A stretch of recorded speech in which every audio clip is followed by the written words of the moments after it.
It's very good to be with you. We're broadcasting this hour from the Siranton military base, which is in Patani province on the border with Yala. These are the areas which have seen some of the heaviest fighting in recent years. Now, this military base directs the operations across southern Thailand. Let's take a look now at some of the background behind this conflict and the reason why these soldiers are here in the first place. The three southern provinces have a mainly Muslim population, the result of Thailand annexing the Malay territories more than a century ago. Now, years of sporadic violence gave way to the start of a coordinated insurgency in 2004, a response, many would say, to years of discrimination. But the 2006 military coup led Thailand's military rulers to declare they wanted to end the violence. But so far, all efforts have failed, and this low-intensity conflict is rumbling on. Now, in saying that, it's not only volatile, but extremely dangerous here. Have a look at these pictures we're about to show you of Thai soldiers. They're investigating the aftermath of a bombing.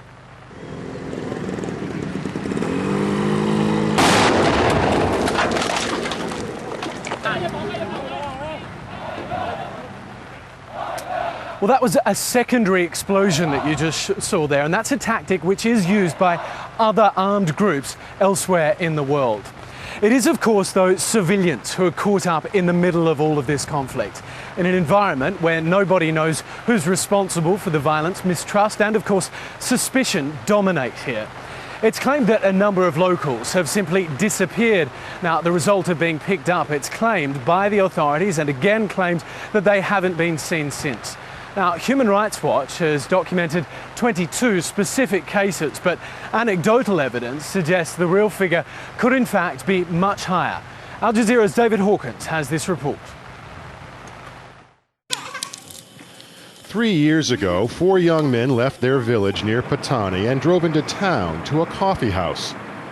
One of them, Guamad Ahmadin, had just been acquitted of murder. Still, Thai security forces considered him a terrorist suspect. The 4 never returned home, and they haven't been heard from since. Guamad Ahmadin's mother believes they were kidnapped by the Thai police. I don't know if he's alive or not. Only God knows. Human rights organizations claim that hundreds of people in southern Thailand have disappeared in police or army custody. Most of them were suspected of insurgent activity or simply of sympathizing with the rebels. Because their families and witnesses are often afraid to speak out, there are only a handful of documented cases. Government officials say the stories of disappeared people are insurgent propaganda. The government didn't kill them. People sometimes run away. Maybe they are running away from the police. People tell lies and say the police arrested or kidnapped them. It's a lie that the government kidnaps villagers and tortures or kills people. We have witnesses, we have circumstantial evidence that indicated strongly enough that before the disappearances of those people, they were stopped at government checkpoints. They were arrested by plainclothes officials, either from the police or from the military. Of the 24 or so cases of disappeared people, none have been solved. No bodies, no arrests, no convictions, except one, and that was in Bangkok. Last year, a Thai policeman was convicted of assaulting Somchai Nilapajit, a well-known human rights lawyer. Although Thai officials admit the Thai police abducted Somchai and that he died in custody, no one has been charged with his murder. Although most disappearances occurred before last year's military coup, and Thailand's new government has taken a softer approach in the south, it's done nothing to bring those responsible for human rights abuses to justice. David Hawkins, Al Jazeera, Patani, Thailand. Well, the Thai military feels that it's got its work cut out for it operating here, and you can certainly see that with these monsoonal rains which have just opened upon us here in southern Thailand. There are thousands, in fact 20,000 troops stationed across the 3 southern provinces attempting to maintain some form of peace and security. Well, earlier I joined Thai's military spokesman, Colonel Accra, as he surveyed the region from the air.